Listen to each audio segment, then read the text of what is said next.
Yang terhormat Pengurus Yayasan Darut Tauhid. Yang terhormat Direktur Direktorat Pendidikan Darut Tauhid Bapak Haji Mulyadi Al-Fadil. Yang terhormat Kepala SMP Darut Tauhid Boarding School Putri Ibu Wiwi Woro Dwi Wiranti SPD. Yang kami cintai seluruh guru dan sivitas akademika SMP Darut Tauhid Boarding School Putri. Yang kami hormati Ketua Komite SMP Darut Tauhid Boarding School Putri Bapak Insinyur Slamet Budiarto. Yang kami hormati Bapak dan Ibu Wali Santri serta seluruh tamu undangan. Dan yang kami banggakan seluruh santri dan alumni SMP Darut Tauhid Putri.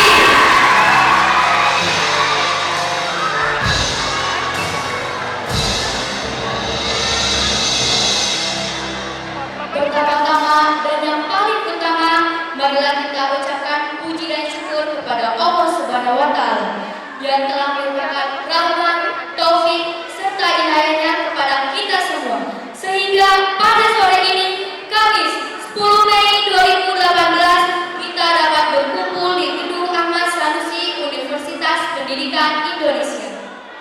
Tak lupa salawat serta salam semoga terlimpah curahkan kepada Nabi akhir zaman Nabi Muhammad Sallallahu Alaihi Wasallam yang telah mengantarkan kita dari zaman jahiliyah menuju zaman yang penuh hikmah.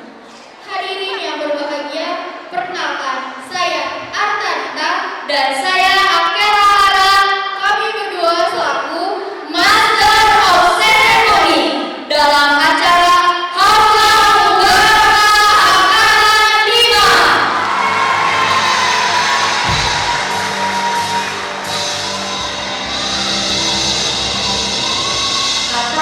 Tapi sepertinya harus ada yang kita sampaikan. Benar sekali ya Kela, karena saat ini kami akan membacakan agenda apa saja yang akan kita laksanakan pada hari ini. Yang pertama ada pembukaan, Dilanjut pembacaan ayat suci Al-Quran selanjutnya ada sambutan-sambutan, dan grand opening drama musikal. acara ini akan ditutup dengan doa. Hadirin yang kami hormati, dengan memohon ridho Allah Subhanahu wa Ta'ala, marilah kita awali acara ini dengan bacaan basmalah dan sholawat. Bismillahirrahmanirrahim. Allahumma sholli ala sayyidina Muhammad wa ali sayyidina Muhammad. Beralih ke agenda selanjutnya, yaitu marilah kita dengarkan lantunan ayat suci Al-Quran yang akan dibacakan oleh saudari kita semua, Fatia Najla dan Dinda Ayu. Kepadanya waktu dan tempat dipersilahkan.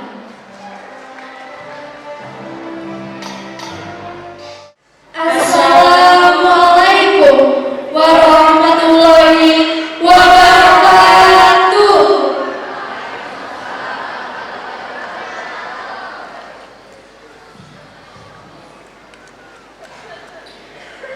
A'udzu billahi minasy syaithanir rajim. Bismillahirrahmanirrahim. Wasyu'ara'u yattabi'uhumul ghawun. Alam tara annahum fi kulli wadi yahimun.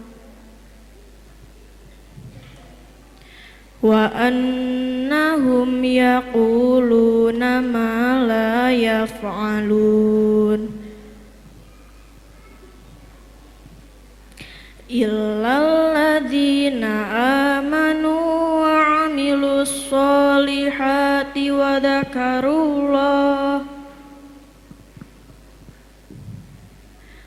dzakarullaha katsiran wa tasaru min ba'di ma dzulimu وسيعلم الذين ظلموا أي منقلب ينقلبون Sadaqallahul Azim. Aku berlindung kepadamu ya Allah dari usikan setan yang terkutuk. Dengan menyebut namamu ya Allah yang maha pengasih, pelimpah kasih, maha penyayang, pelimpah sayang. Dan penyair-penyair itu diikuti oleh orang-orang yang sesat.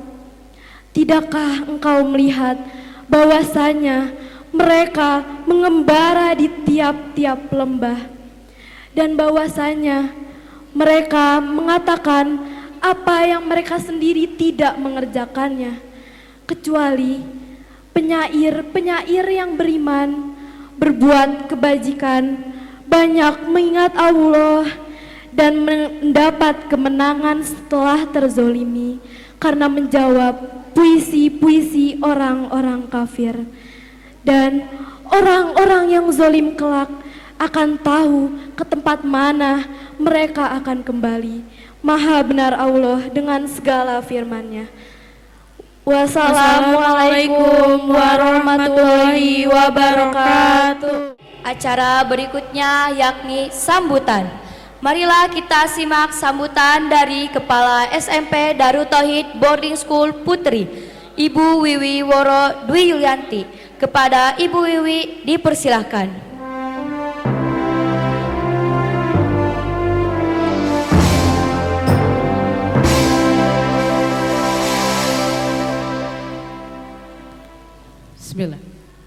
Bismillahirrahmanirrahim. Assalamualaikum warahmatullahi wabarakatuh. Subhanallah, alhamdulillah, wa la ilaha illallah, Allahu akbar. Allahumma sholli ala Sayyidina Muhammad wa ala ali Sayyidina Muhammad. Yang saya hormati guru kita bersama Tenini hatur nuhun. Yang saya hormati Wakil Direktur Pendidikan Bapak Anwar Sanusi, Kepala Sekretariat Direktorat Pendidikan, Konsultan Direktorat Pendidikan Pak Iwa beserta Ibu, rekan-rekan kepala sekolah di lingkungan Direktorat Pendidikan, Ketua Komite beserta jajarannya, seluruh wali santri kelas 9 yang saya hormati, serta anak-anakku kelas 7, 8, 9 yang Ibu banggakan. Ucapan rasa syukur yang tidak terhingga karena anak kami, si sulung kelas 9 telah menyelesaikan tugas pendidikan, tugas belajar di SMP Darut Tauhid Boarding School Putri. Bahkan sudah menyelesaikan seluruh rangkaian evaluasi pembelajaran yang terakhir kemarin UNBK tanggal 23 sampai 26 April. Kita doakan mudah-mudahan anak-anak kita mendapatkan nilai UN terbaik. Amin. Haflah Mubarakah 05 tahun ini berbeda dengan tahun-tahun kemarin. Kalau tahun kemarin menyajikan bagaimana peradaban Islam di Timur Tengah, di Eropa, kali ini kita akan fokus kepada perkembangan Islam di Nusantara. Ternyata ada salah satu istri Sunan Kalijaga yang memberikan kontribusi besar terhadap perkembangan Islam di Indonesia. Dulu suka berantem, tertawa bersama dalam satu kamar, teman-teman yang bersama-sama dalam suka dan duka di asrama. Itulah hidup. Akan selalu ada tangis dan tawa, akan selalu ada sedih dan gembira. Jika bahagia itu sedang bertamu di meja makanmu, maka ingatlah bahwa si sedih sedang terbaring di pembaringanmu.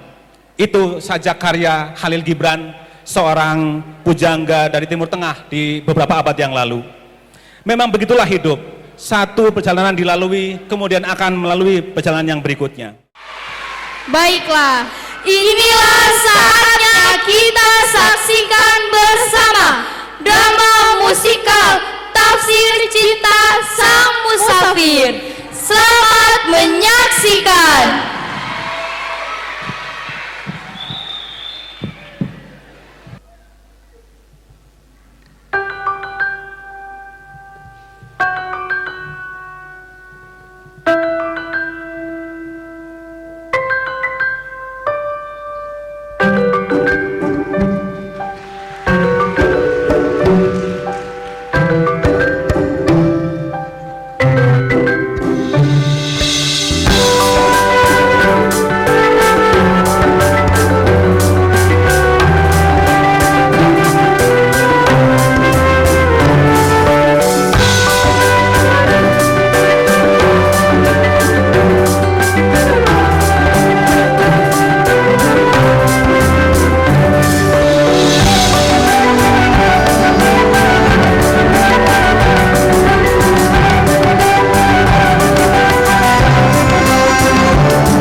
pagi menyapa, embun pun menetes dari ujung daun persik. Dedaunannya yang nampak memudar, tersorot cahaya pagi yang redup. Mentari kala itu nampak malu memancarkan cahayanya. Cahayanya terselimuti awan-awan mendung yang mungkin akan meruntuhkan berkubik-kubik air ke muka bumi. Nampaknya resah mulai menyelimuti penduduk istana yang akan melaksanakan pesta panen raya. Pita-pita beraneka warna telah terbentang di seluruh sudut kota. Lampion merah menyala yang berhias renda emas pun telah terpasang di setiap jengkal istana. Hari itu, para tetua istana sibuk mendoa pada langit agar hujan tak turun.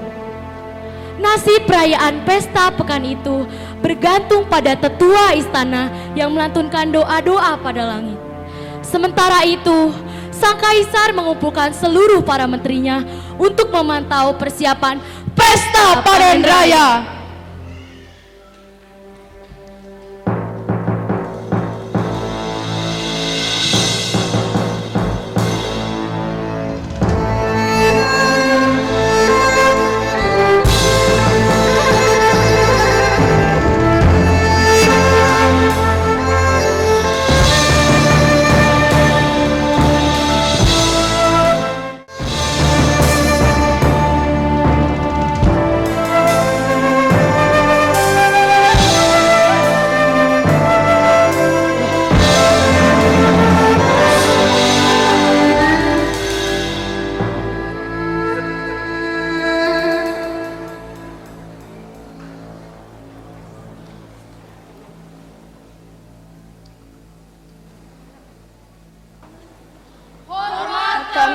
Semoga kaisar panjang umur.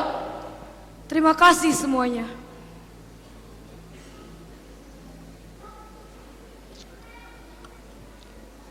Wahai Menteri Baiki, bagaimana persiapan acara pesta panen raya? Apakah semuanya sudah siap? Aku ingin pesta panen raya tahun ini benar-benar meriah, megah, dan tetap teguh pada tradisi leluhur kita. Seluruh rakyat pun harus hadir dan tak lupa. Undang para bangsawan dari seluruh pelosok negeri. Hormat hamba yang mulia, semua persiapan acara pesta panen raya telah dilaksanakan. Gerbang-gerbang istana dan di setiap sudut kota telah disepuh merah menyala dan berlapis emas. Sebagian besar para bangsawan pun sudah tiba dan sudah dijamu dengan baik oleh para pelayan istana. Hanya saja... Kenapa Anda terdiam? Ampun yang mulia, akhir-akhir ini cuaca tidak menentu. Jika hujan turun, maka dipastikan acara pesta panen raya akan menghadapi kendala. Tetapi yang mulia jangan khawatir. Para tetua istana terus berdoa pada langit agar langit memberkahi acara pesta panen raya tahun ini. Baiklah kalau begitu. Siapkan segala persembahannya. Siap, akan kami laksanakan yang mulia.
Nasib baik nampaknya berpihak pada istana. Doa-doa yang terus ditengadahkan dan dilantunkan pada langit akhirnya terkabul. Hari itu, pesta panen raya diadakan secara meriah.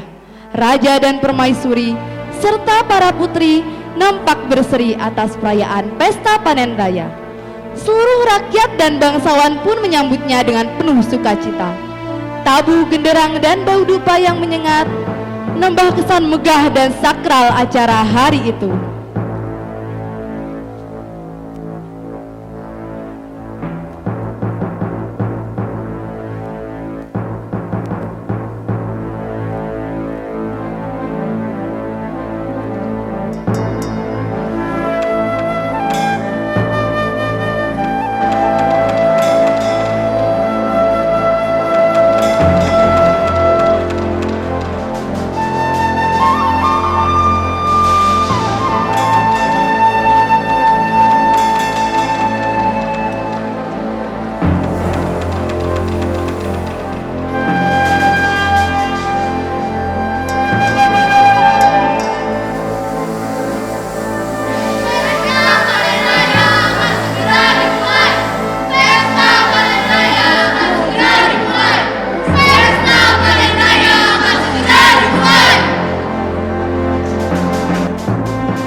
terbentang, mempertegas jarak antara harapan dan kenyataan.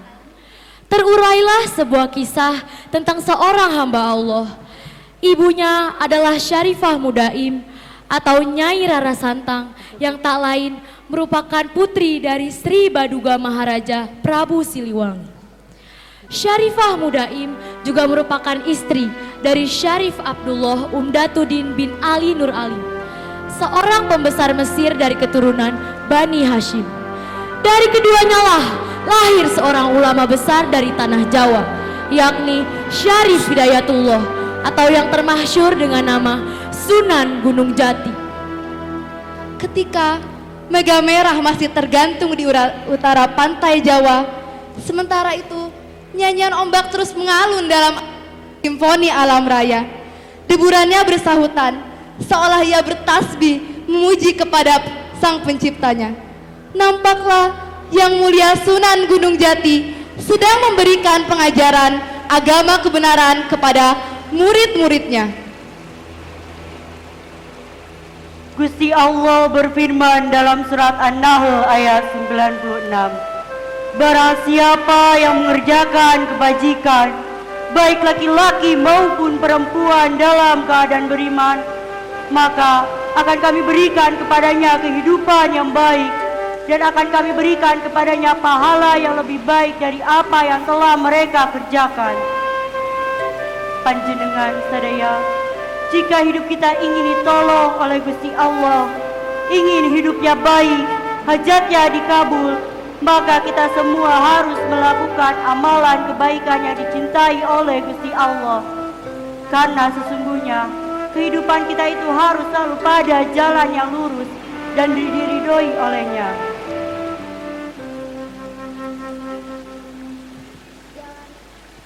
Jalan yang lurus dan diridhoi oleh Gusti Allah itu seperti opo Kanjeng Sunan?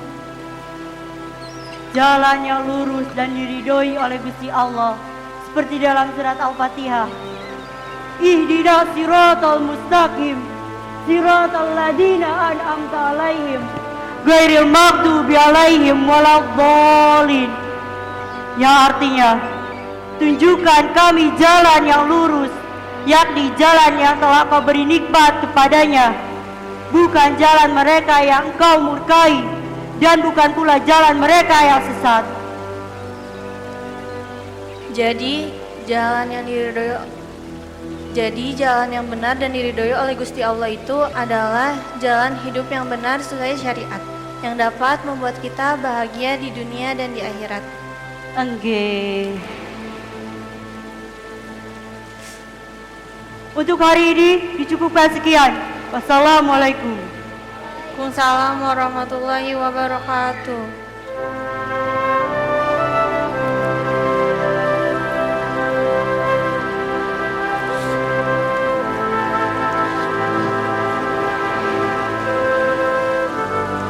Ketika purnama bersandar pada pekatnya malam, Syarif Hidayatullah berjalan menyusuri pantai.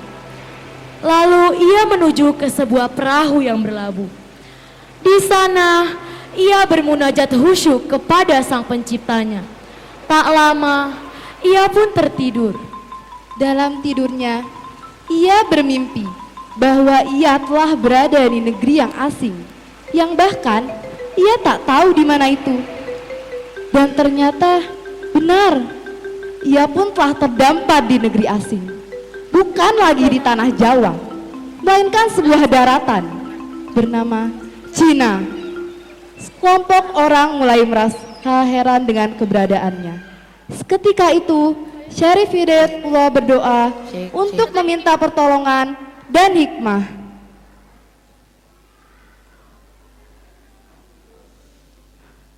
Astagfirullah. Saya ada di mana ini?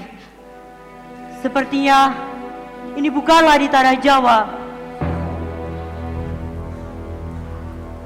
A'udzu bikalimatillahi tammati min syarri ma khalaq.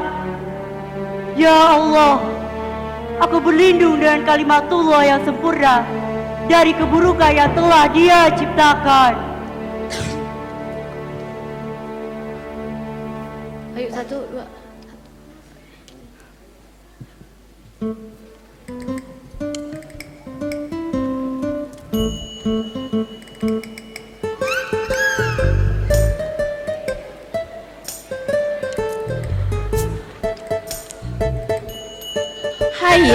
ini orang siapa? Dari tadi mutel. Haiya, dari gelagatnya, sepertinya ia bukanlah penduduk sini. Penampilannya juga aneh, bukan begitu Wan Wexiao? Betul sekali Leong Changsai, aku tak pernah melihatnya. Aneh.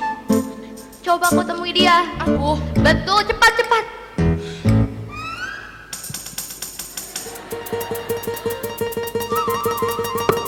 kau saja. Sudah, kau saja. Kenapa harus aku? Sudah, kau saja. Sudah. Hei kamu orang, siapa kamu? Oe baru pertama kali melihatmu di sini. Jangan-jangan kau mata-mata ya? Tenang saudaraku, perkenalkan, nama saya Syarif Hidayatullah. Saya berasal dari tanah Jawa. Maaf, kalau boleh tahu, ini di mana ya? Sepertinya ini bukanlah di tanah Jawa. Haiya, kamu orang pasti bercanda. Ya kan? Masa kamu orang tidak tahu di mana ini? Hei, kamu orang sekarang sedang ada di Cina. Cina? Betul. Selamat datang di negeri Cina.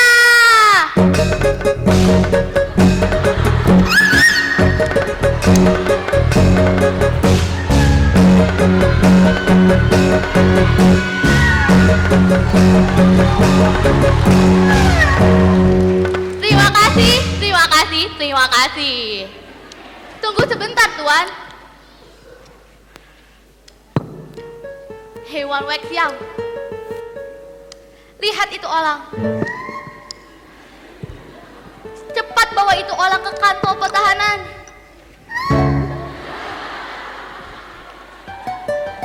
Kita interogasi dia di sana. Jangan-jangan dia itu mata-mata.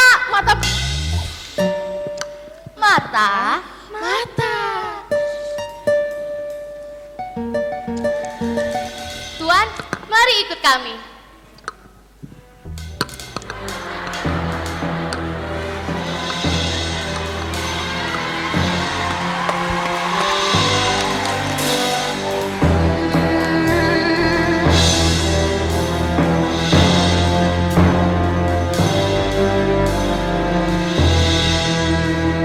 Waktu pun terus mengalir, menciptakan berbagai macam episode kehidupan.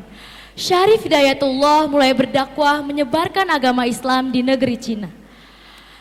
Dengan penuh kelembutan dan kasih sayang sesuai dengan ajaran Islam, Syarif Hidayatullah membuka pengobatan untuk rakyat Cina dengan metode sholat dan pola hidup sehat ala Rasulullah.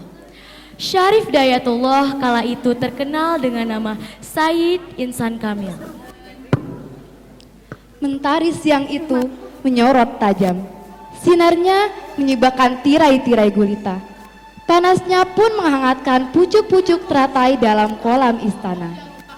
Dengan alunan musik guzeng yang dimainkan oleh para dayang istana, nampaklah seorang putri cantik yang tak lain adalah Putri Ong Tien yang sedang berbincang ria dengan pengasuhnya, Nona Shu.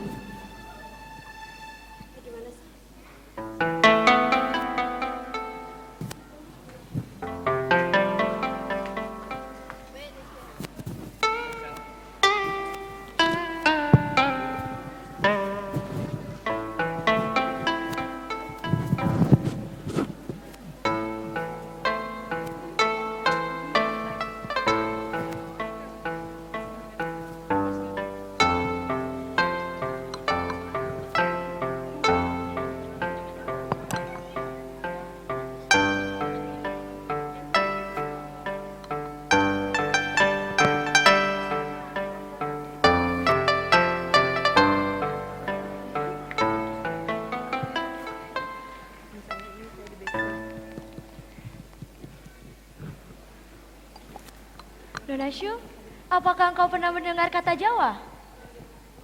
Oh, Tentu saja aku pernah mendengarnya. Mengapa engkau bertanya demikian, Tuan Putri? Atau jangan-jangan engkau tertarik dengan kesaktian tabib dari Jawa itu? Begitu banyak orang menceritakan tentangnya. Sebegitu saktikah dia? Sehingga di kalangan tabib istana pun merasa penasaran dengan metode pengobatan yang ia lakukan. Menurut cerita yang berkembang, nama tabib tersebut adalah Syarif Hidayatullah. Dia berasal dari tanah Jawa. Bahkan Panglima Cheng Ho pun pernah berkunjung ke sana. Benarkah? Aku sangat penasaran tentangnya. Penasaran tentang Jawa atau pada sang tabib? Putri. Ah, Nona Syu, jangan menggodaku seperti itu.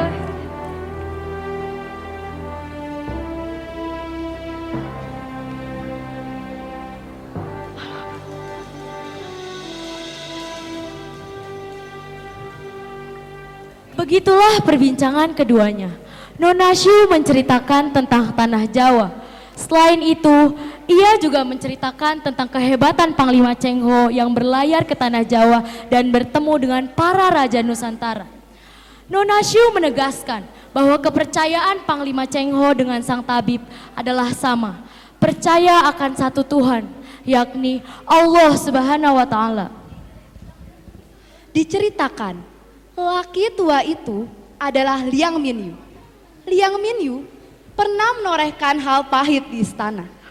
Ia pernah kehilangan salah satu putranya yang dihukum mati oleh pihak istana. Hal itu pun tentu menjadi pukulan berat yang tak bisa ia lupakan begitu saja.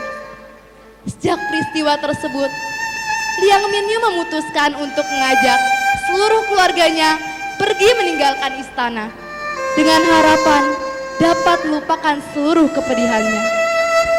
Nampaknya kesedihan tetaplah kesedihan. Baginya, kesedihan takkan pernah bisa bersanding dengan kebahagiaan. Kesedihannya telah membuat dia jatuh sakit yang berkepanjangan.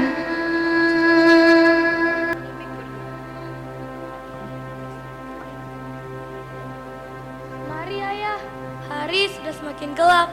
Aku takut kita kemalaman di kota ini. Baik Lena, sepertinya tenagaku pun sudah pulih kembali. Mari ayah. Kuharap ayah bisa bertahan. Sebentar lagi kita akan tiba di rumah tabib itu. Hati-hati ayah.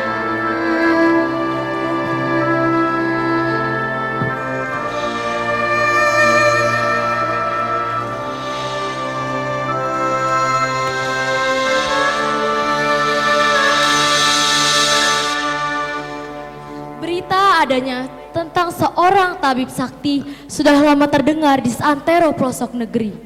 Para penduduk kota pun sudah banyak yang membuktikan kesaktiannya. Ia adalah tabib muslim dari tanah Jawa, yakni Syarif Hidayatullah atau Said Insan Kamil. Setelah berhari-hari melintasi jalan yang panjang, bagaikan bumi yang terus berputar pada porosnya. Demi kesembuhan sang ayah, hutan dan pegunungan pun dilewati dengan penuh kesabaran. Akhirnya, Chang Min-se dan Liang Minyu tiba di rumah sang tabib. Apakah ini rumah Tuan Tabib? Iya benar, mari silahkan masuk.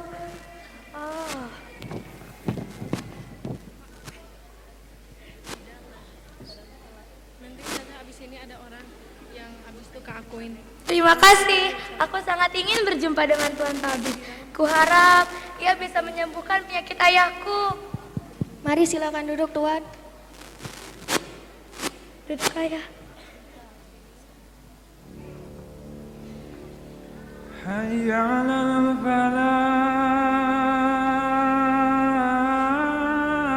Silakan diminum airnya Tuan. Tuan Tabib akan menemuimu setelah sholat Isya.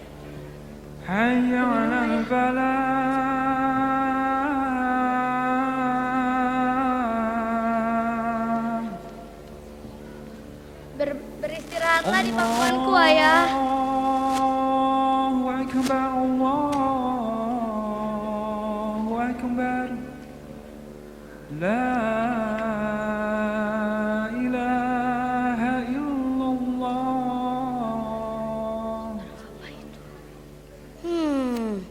Sepertinya aku belum pernah mengenalmu. Apakah kau pasien baru? Perkenalkan, namaku Lingling. Iya benar, aku baru pertama kali kesini. Perkenalkan, namaku Chang Mingse. Penyakit apa yang kau derita? Bukan aku, tapi ayahku yang sering merasakan sakit kepala yang berkepanjangan. Oh, sebaiknya kamu menunggu dulu. Tuan tabib akan melakukan pengobatan setelah melaksanakan sholat. Oh, sepertinya kamu sering berkunjung ke tempat ini. Iya, aku sudah beberapa kali ke sini. Dulu aku datang untuk mengobati ayahku. Oh, apakah ayahmu sudah sembuh? Alhamdulillah, sekarang dia sudah sembuh. Oh, lalu sedang apa kamu di sini? Aku kesini hanya ingin mendengarkan ceramah dari Tuan Tabib. Biasanya setelah mengobati para pasien, Tuan Tabib akan memberikan ajaran kebenaran. Ucapan-ucapan sang tabib selalu mendatangkan rasa damai di hatiku. Betapa Islam itu penuh dengan kebenaran dan keindahan.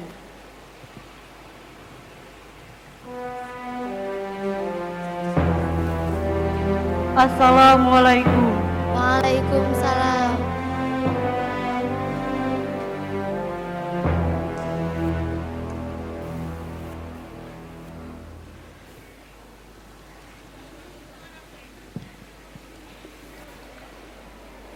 Ada apa dengan kepala ayahku, Tuan? Ada kesedihan yang mendalam di hati ayahmu yang akhirnya mengganggu pikirannya dan mengganggu beberapa organ lain tubuhnya. Jangan khawatir. Sepertiga malam nanti aku akan mengobati ayahmu. Sekarang istirahatlah di kamar yang telah disediakan. Terima kasih, Tuan. Ayo, ayah, kita istirahat.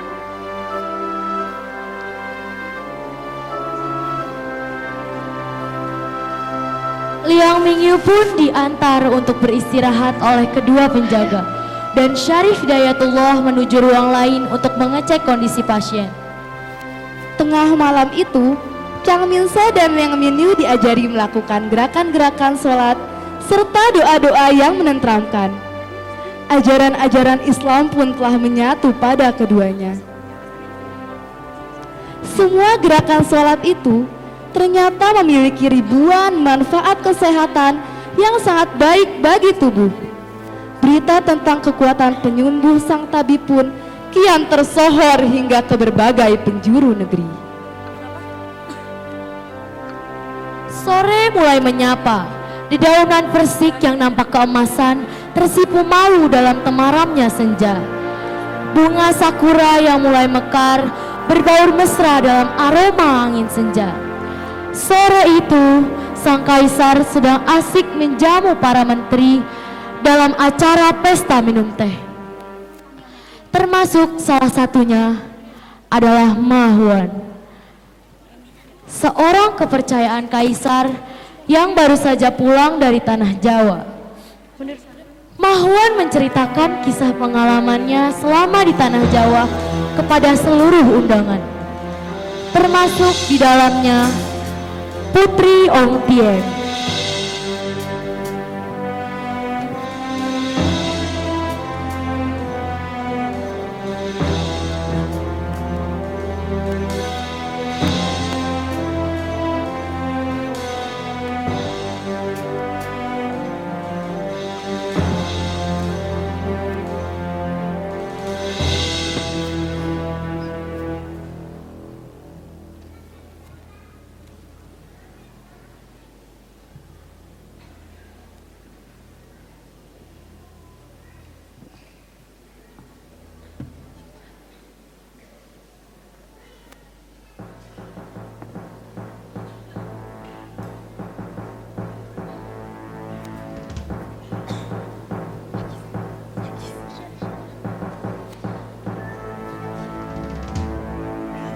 Untuk kejayaan dinasti Ming. Untuk kejayaan dinasti Ming.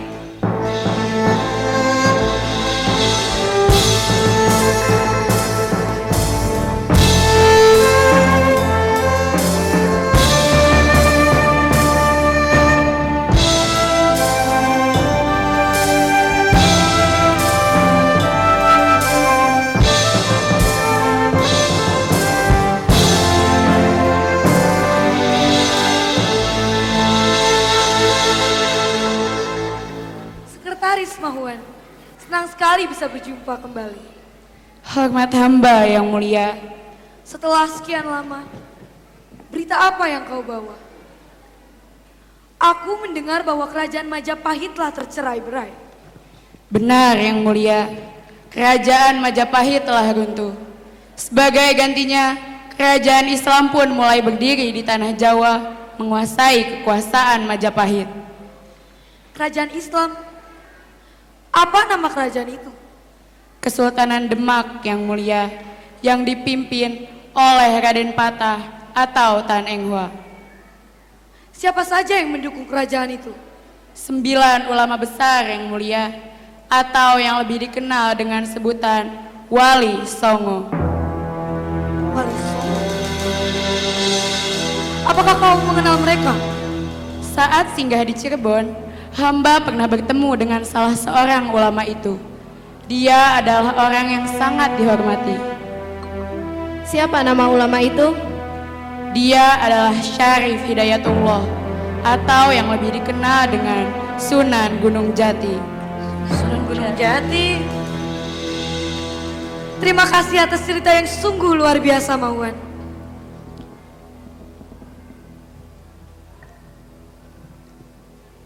Berita tentang tabib sakti dari Jawa telah menyebar ke seluruh pelosok negeri Tiongkok. Berbagai kisah kesembuhan yang dialami penduduk telah beredar. Bagaikan api yang terus menggerogoti kayu bakar. Rakyat semakin banyak yang berbondong-bondong untuk berobat kepadanya. Untuk membuktikan rasa penasarannya, Kaisar Honggi memerintahkan pengawal istana untuk memanggil Yang Mingyu, yang konon berhasil sembuh dari sakit kepala yang berkepanjangan.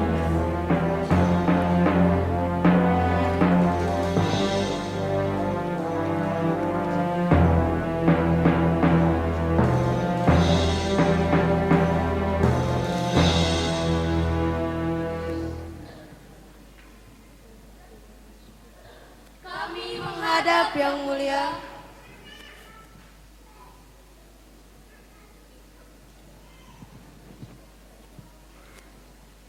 Apakah benar penyakitmu sudah sembuh berkat tabib dari tanah Jawa tersebut?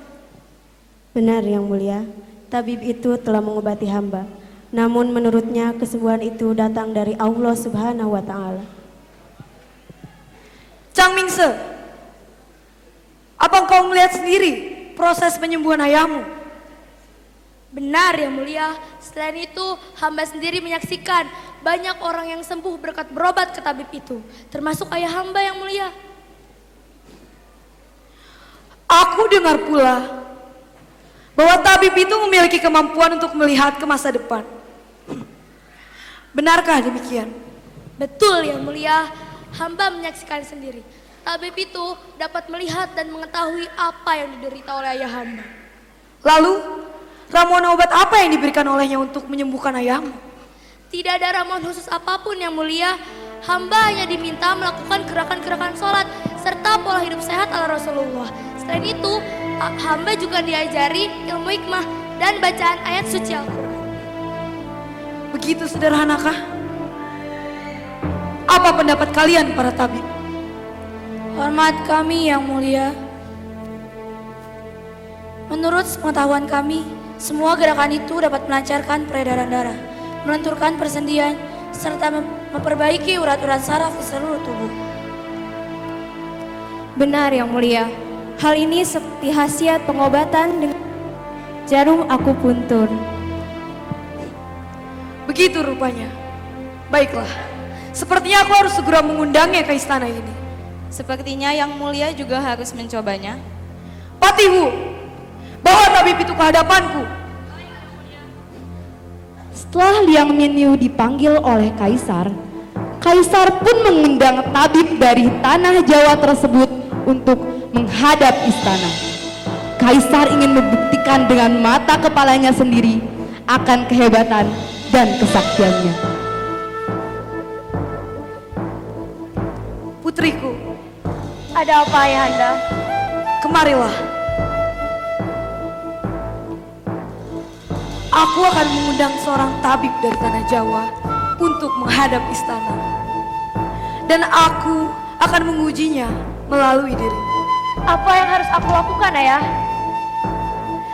Aku ingin kau berpura-pura sedang mengandung. Dan akan kusandingkan kau dengan kakakmu yang sedang mengandung itu. Bukankah aku sendiri belum menikah, Ayah? Bukankah dia belum pernah mengenalmu? Dia tidak akan tahu kau sudah menikah atau belum. Nanti kau akan berdiri di hadapannya bersama dengan kakak perempuanmu. Dan biarkan dia menebak siapa di antara kalian yang benar-benar sedang mengandung. Nona Syu, Hamba yang mulia, bagaimana agar putriku terlihat hamil?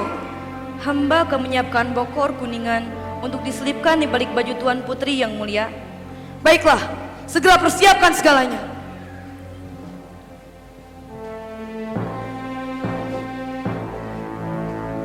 Panglima, sebaiknya kau segera berangkat ke tempat sang tabib.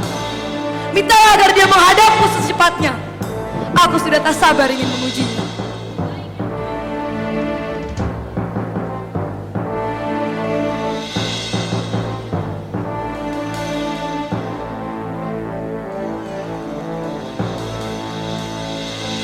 Sejak saat itu, Putri Ong Tian merasa gelisah.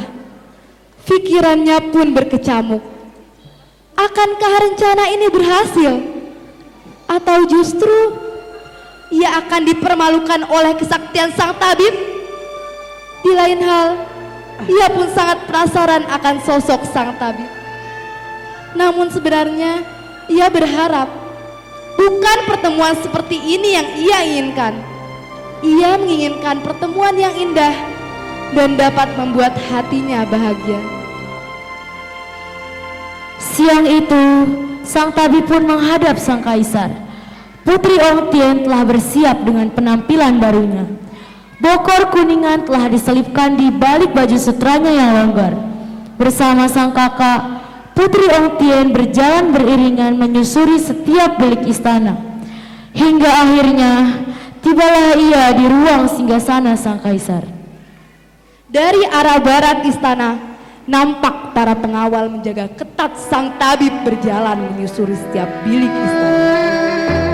Orang-orang pun terkesima dengan kehadiran sang tabib. Kehadirannya telah membungkam rasa penasaran yang selama ini mengelayut dalam pikiran sang kaisar.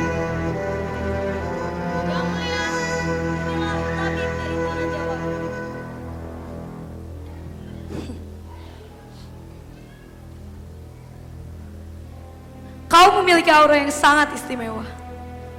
Siapakah kau sebenarnya? Namaku adalah Syarif Hidayatullah. Apakah kau adalah salah satu dari 9 ulama itu? Benar yang mulia. Lalu apa tujuanmu datang ke negeri ini? Aku hanya ingin mengajarkan kebaikan-kebaikan dimanapun aku berada.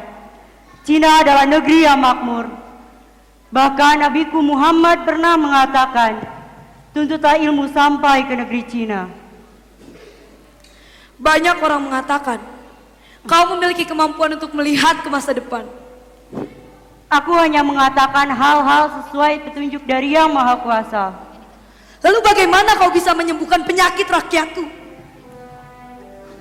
Bukan aku yang memberikan kesembuhan itu yang mulia, tapi Allah Subhanahu wa Ta'ala yang telah memberikan kesembuhan itu. Jangan coba-coba kau berdusta. Kau pasti telah menyihir para rakyatku agar mereka takjub dan tunduk padamu. Tidak yang mulia, aku mengatakan hal yang sebenarnya.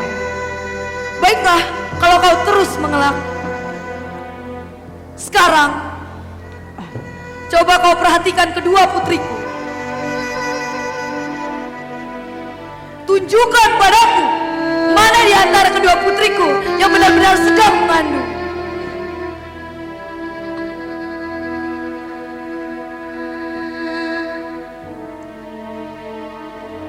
Bismillahirrahmanirrahim.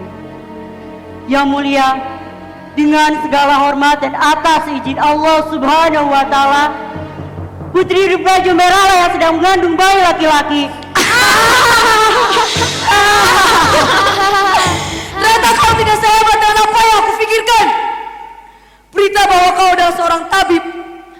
bohong. Kau telah menyebarkan kebohongan di negeri ini. Wahai petabib palsu, ketahuilah, Putri Ong Tian sesungguhnya tidak mengandung. Dia bahkan belum nikah. Di balik bajunya hanya ada bokor kuningan. Bunda! Bunda! Ada apa putriku? Apa terjadi dengan perutku, Bunda? Bagaimana ini?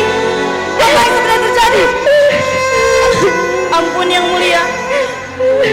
Putri Ong Tian benar-benar mengandung. Bagaimana bisa? Wahai petabib palsu, sihir apa yang kau gunakan? Astagfirullahaladzim. Mengapa? Usir dia dari negeri ini. Apakah benar?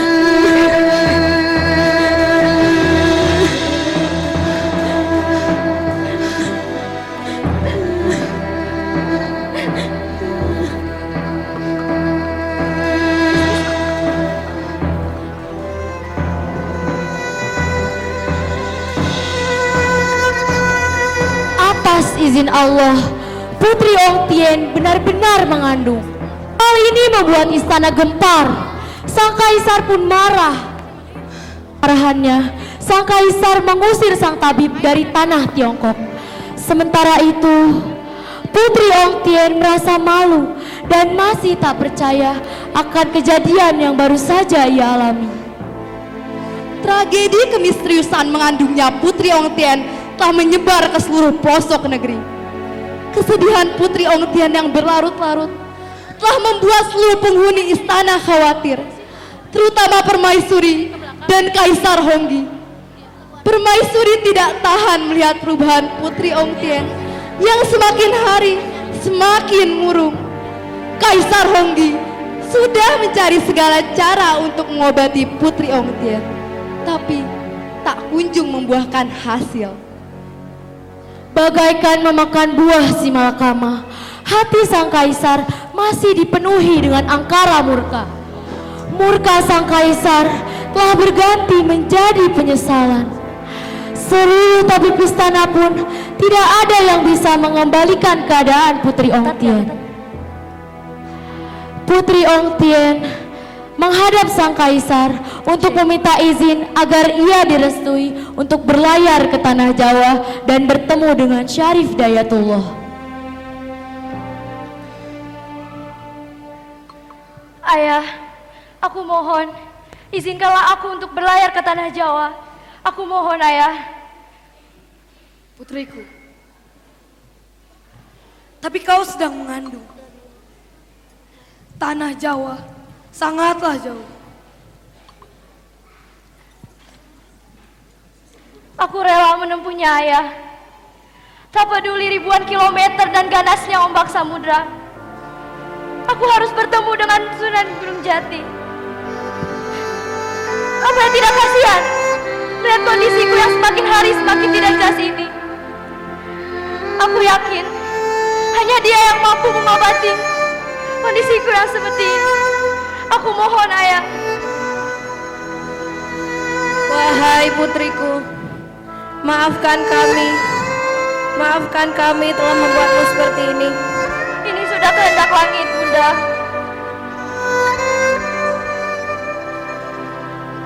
Baiklah. Walaupun dengan berat hati, aku izinkan kau menuju tanah Jawa. Panglima Li Guancang,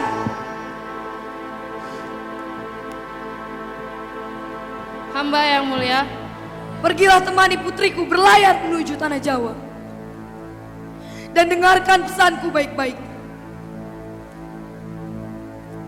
Jika nanti kau sampai di tanah Jawa dan bertemu dengan Syarif Hidayatullah, mintalah agar dia kembali ke negeri Tiongkok. Katakan padanya, aku akan memberinya 5 wilayah kekuasaan. Namun, seandainya dia menolak, serahkanlah putriku untuk dinikahi secara baik-baik. Siapkan tentara sebanyak-banyaknya untuk mengawal pelayaran putriku. Pilihlah nakoda terbaik. Dan tak lupa, bawalah barang-barang terbaik dari negeri ini untuk diserahkan kepada sang ulama. Tolong jaga dan perhatikan putriku dengan baik, Panglima. Baik Yang Mulia Kaisar dan Permaisuri, hamba akan mempertaruhkan nyawa hingga putri selamat sampai tujuan.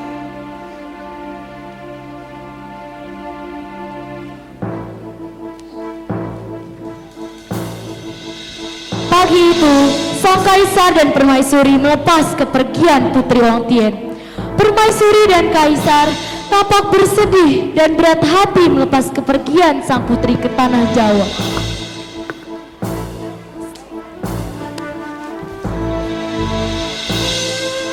Iring-iringan kapal yang membawa rombongan Putri Wong Tien bagaikan 3 noktah yang terombang-ambing di lautan.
Sesekali, cahaya kilat membuat goresan panjang di langit yang gelap. Saat itu, hujan badai melanda laut Cina Selatan. Dengan suasana yang mencekam, sang putri memandang langit yang luas, seraya bertanya, episode apakah yang akan terjadi pada dirinya nanti?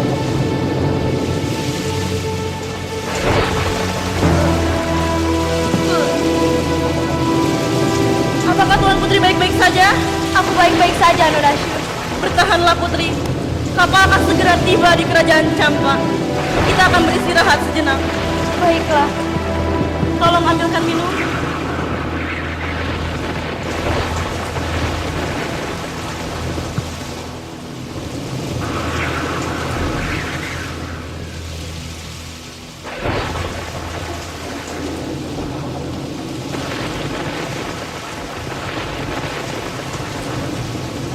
Terima kasih.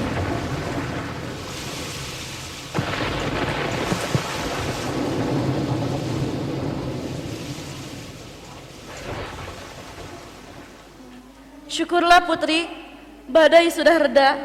Syukurlah Nona Syu.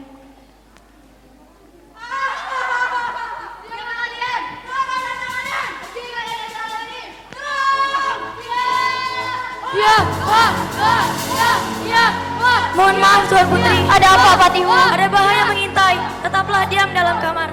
Para dayang, bersiaplah melindungi Tuan Putri. Akan aku tempatkan beberapa prajurit di depan pintu.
dari sini.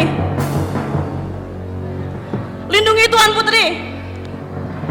Serahkan putri cantik itu padaku. Tidak akan. Berani-beraninya kau. Dasar perawan tua. Apa yang kau inginkan? Ikutlah denganku, Nona cantik. Tidak.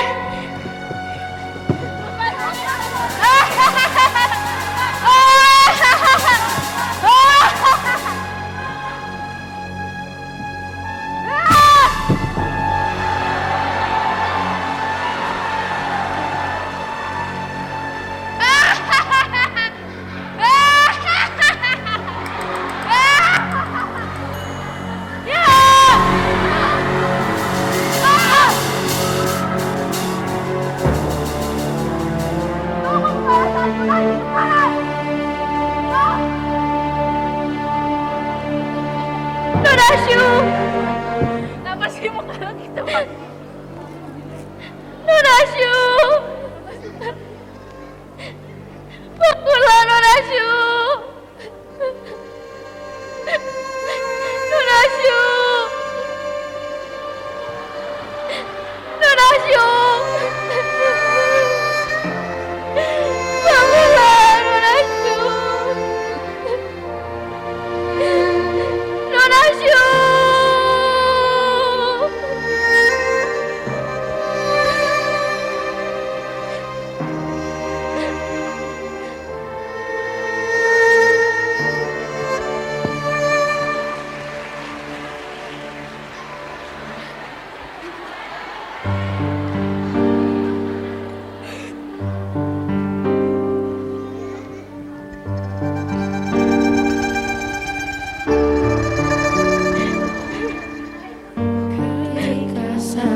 Cinta berlabuh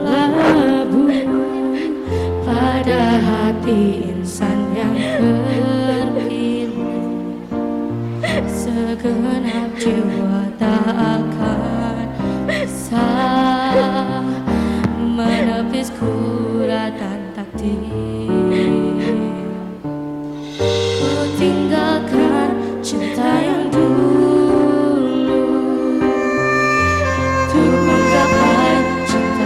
ilahi, walau badai samudra ku tempuh menjadi musafir cinta. Oh Tuhan,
Setelah peristiwa tersebut, rombongan kapal tetap melanjutkan perjalanannya.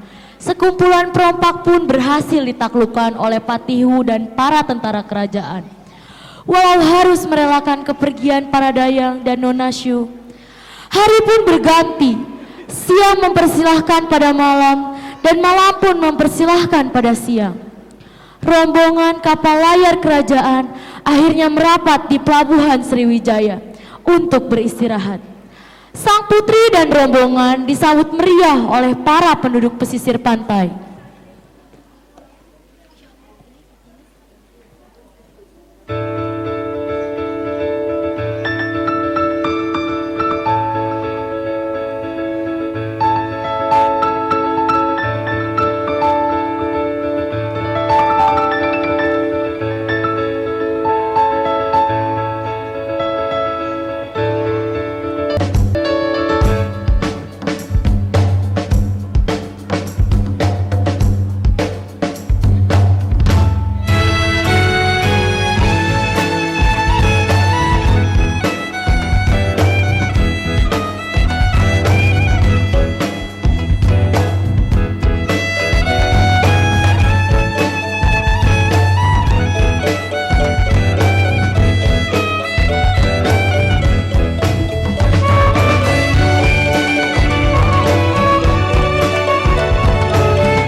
Selamat datang di Sriwijaya.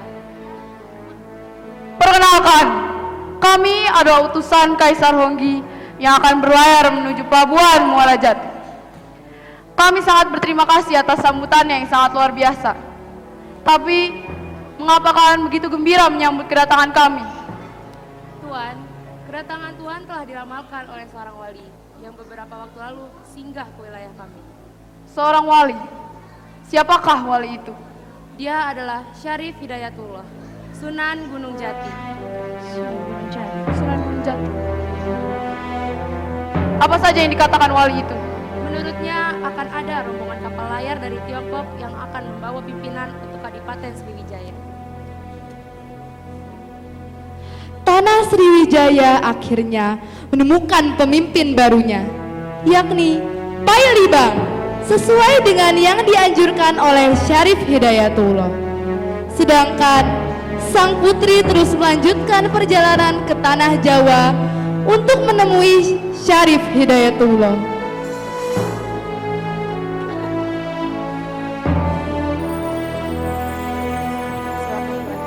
Terima kasih.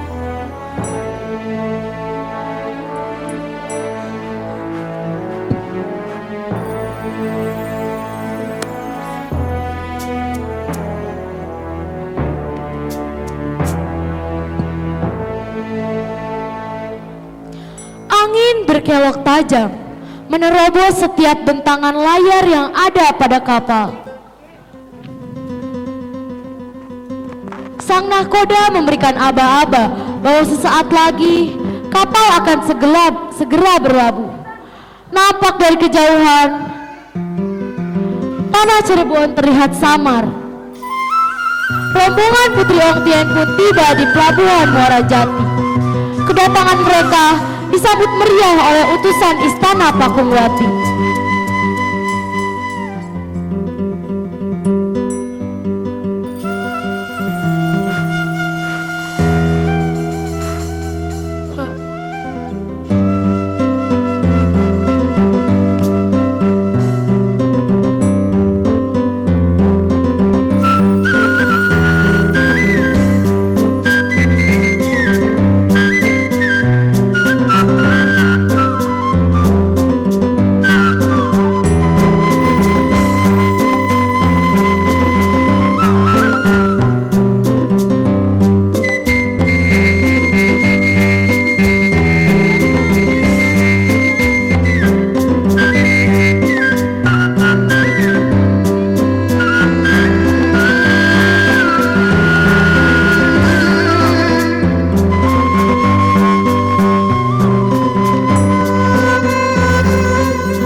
Tidak mengapa Tuan Putri, saya pun sudah mendengar apa yang telah terjadi terhadap Tuan Putri. Apa yang telah terjadi sudah menjadi guratan takdir Gusti Allah Subhanahu wa Ta'ala. Putri harus bersabar dan menerimanya dengan ikhlas. Baiklah. Lalu, di mana Tuan Sunan Gunung Jati? Kebetulan Kanjeng Sunan sedang berada di Lur Agung untuk menunaikan tugas dakwahnya. Setelah selesai bertugas dakwah, baru akan kembali ke istana. Sebaiknya Tuan Putri dan rombongan istirahatlah terlebih dahulu. Baiklah. Dayang,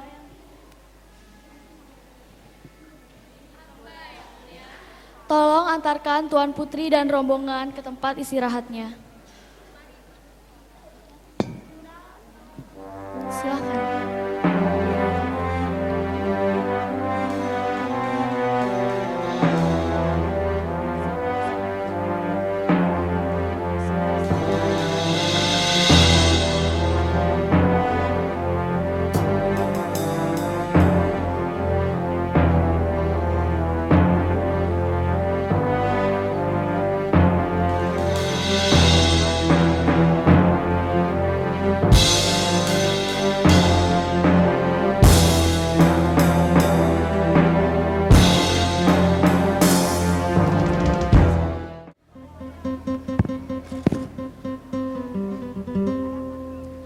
Ketika sabda cinta telah berabu pada hati insan manusia yang terpilih, tidak akan ada seorang pun yang mampu menepis guratan takdirnya.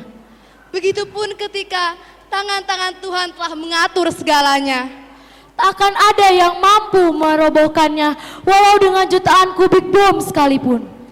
Keesokan harinya, Putri Ong Tien memeluk agama Islam dan dibimbing langsung oleh Syekh Datul Kahfi dan disaksikan pula oleh seluruh pejabat Istana Pakungwati.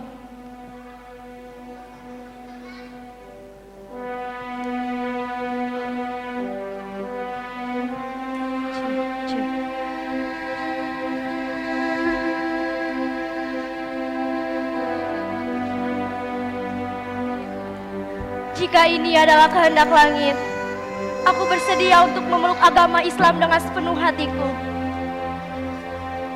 Alhamdulillah. Baiklah Putri, jika ini adalah pilihanmu, ikutilah perkataanku. Dan setelah mengucapkan 2 kalimat syahadat nanti, maka namamu menjadi Nyi Mas Rara Sumanding. Asyhadu alla ilaha illallah. Asyhadu alla ilaha illallah. Wa asyhadu anna Muhammadar Rasulullah. Wa asyhadu anna Muhammadar Rasulullah. Allahu Akbar! Allahu Akbar! Allahu Akbar!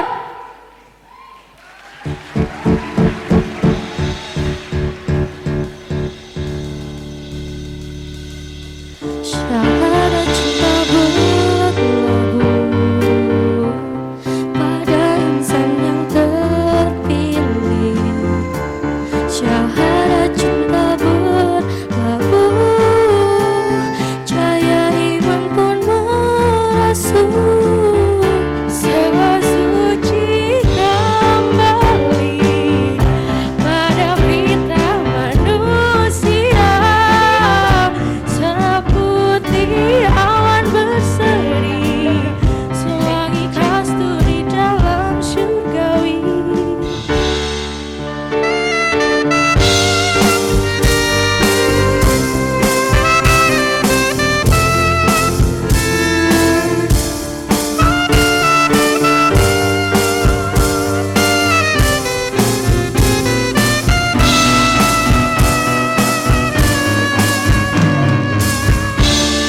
Syahadat cinta berlabuh pada insan yang terpilih. Syahadat cinta berlabuh, cahaya iman pun merasuk.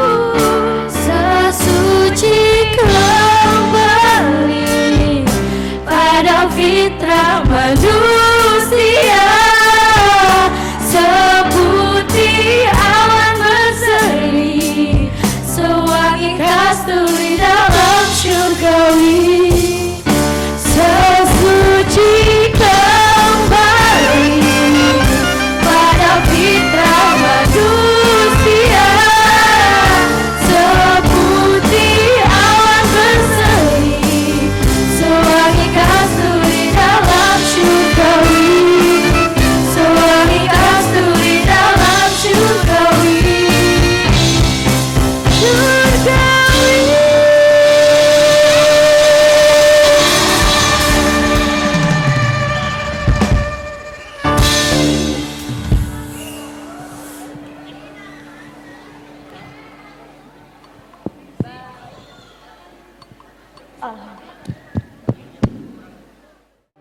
Rafa, tari gugunungan. Syahnia, berperan di tari gugunungan. Jihan, tari gunungan. Friska, tari gunungan. Alianur, tari gunungan. Syakira, tari gunungan. Tias, tari gunungan. Aziza, tari gunungan.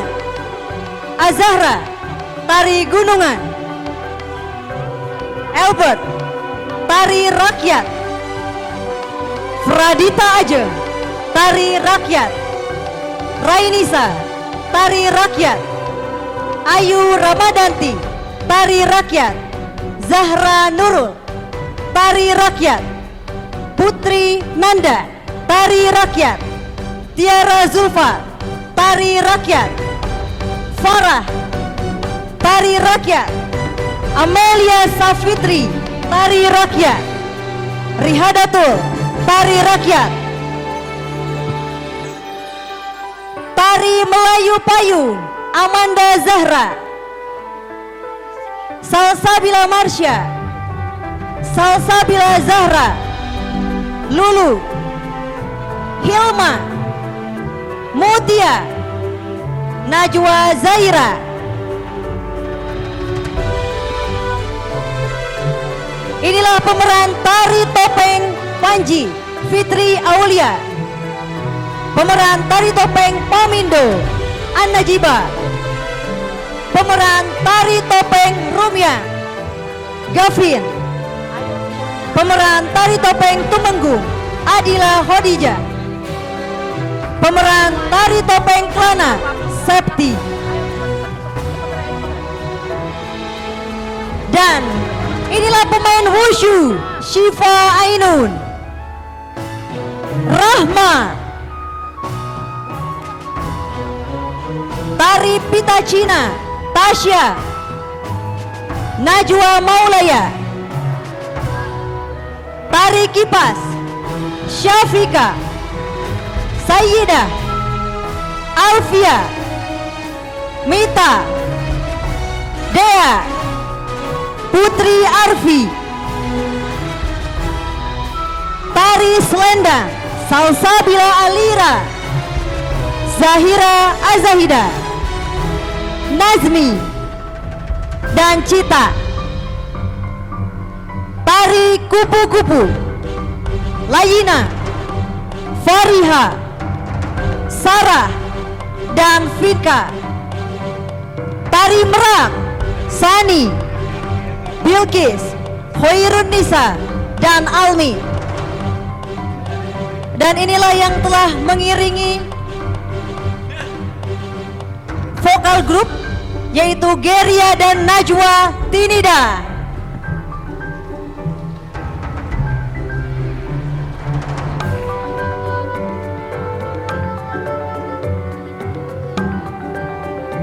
Dan inilah narator drama musikal Hafrah Mubarokah 05, Alivia dan Hansa.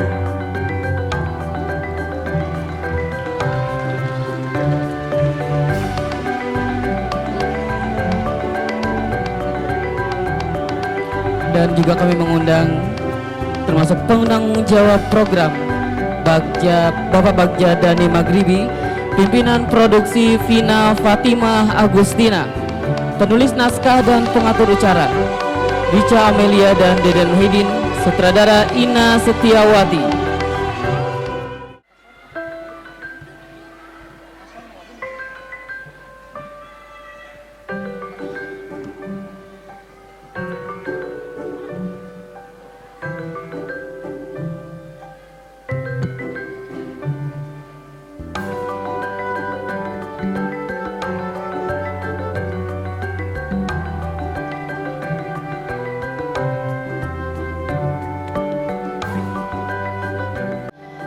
Alhamdulillah, akhirnya acara hari ini berakhir dengan lancar. Bagaimana hadirin? Apakah acara hari ini seru? Alhamdulillah. Kami selaku pengantar acara mewakili segenap panitia memohon maaf apabila ada kekurangan dan kehilafan. Baik, saya Arta Dita dan saya Akela Ara. Kami berdua pamit undur diri.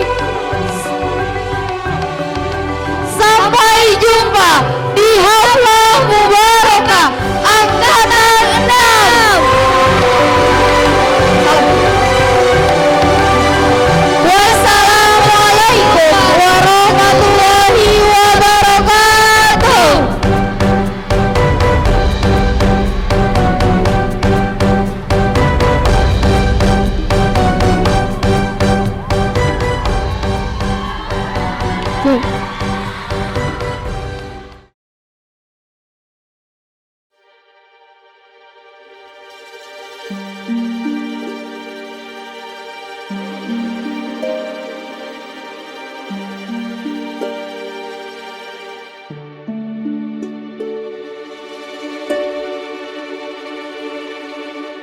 Ketika sabda cinta berlabuh